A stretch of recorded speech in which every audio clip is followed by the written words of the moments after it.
কি বানাচ্ছো? হ্যাঁ, কি বানাচ্ছো? ফালুদা বানাবো। তো ফালুদা বানানোর জন্য এই ভার্মিশালিটা আগে আমি মানে জল দিয়ে আর করে রেখেছিলাম, আর সাথে কিশমিশও দেওয়া আছে। এটাকে প্রথমে আমি গ্লাসের ভিতরে দিয়ে দিচ্ছি আগে।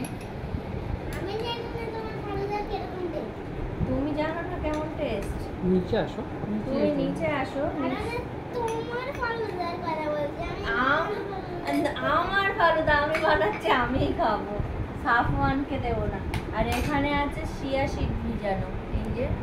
আর একটু আগে ভিজালে আমার ভালো হতো, কিন্তু আমি হঠাৎ করে এই ডিসিশনটা হলো যে আমি ফালুদা বানাবো।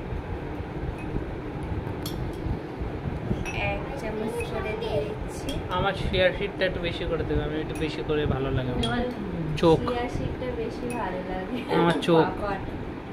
সাফওয়ানের বাবা চিয়া সিড পছন্দ করে। আর এখানে আমি এটা হচ্ছে কেশর ফ্লেভারের হবে, আমি কেশর দিয়ে দাঁড়াও, এটা তুলেছি, অসুবিধা নেই।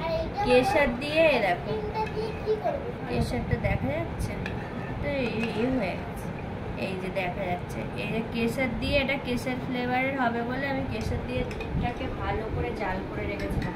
জাল করে আর ফ্রিজে দিয়ে রেখেছিলাম ঠান্ডা করার জন্য। আমুল স্প্রে একদম গাঢ় করে ঘন করে জাল করা।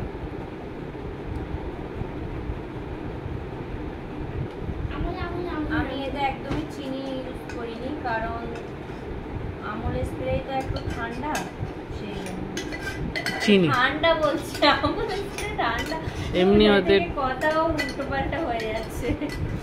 আমুল স্প্রেটা মিষ্টি। আর এখানে আইসক্রিমটা হ্যাঁ ওটা দেখো।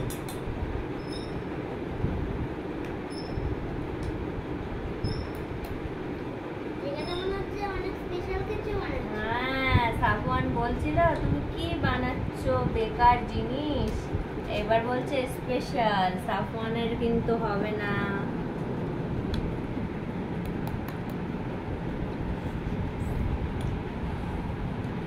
আর একটু করে দেবো আইসক্রিম। অন্য ফ্লেভার পাওনি? আমি বললাম একটু কালার ফ্লেভার নিয়ে আসবে। ছিল না আজকে, হোলির এর জন্য না সব বন্ধ, ওদের আইসক্রিমও নেই আছে। তো আমি একদম কেশর দিয়ে দিচ্ছি, র কেশর, মানে কেশর দিয়ে তো দুধটাকে আগে থেকে জাল করা আছে, আর উপর থেকে একটু ডেকোরেশনের জন্য আমি কেশর দিয়ে দিলাম। এটা কাশ্মীর থেকে নিয়ে এসেছিলাম, কেশরটা যত্ন করে রেখে দিয়েছি। যেখানে রাখা হয় ওখানে পুরো একদম সেন্ট হয়ে থাকে। তো দেখো এই যে রেডি হয়ে গেছে।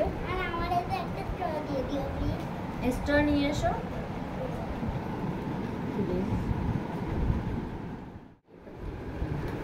কেমন হয়েছে বলো, আমি আগে টেস্ট করে দেখি।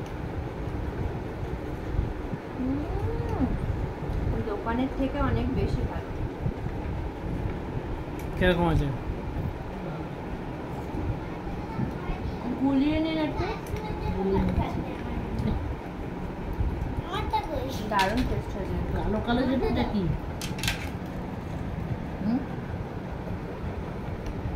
এইগুলো কি? ওইগুলো কি কি?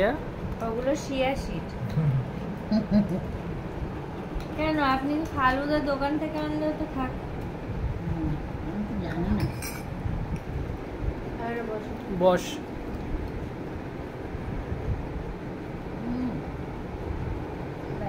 ওটা এটা স্ট্র দিয়ে খাওয়া যায় না।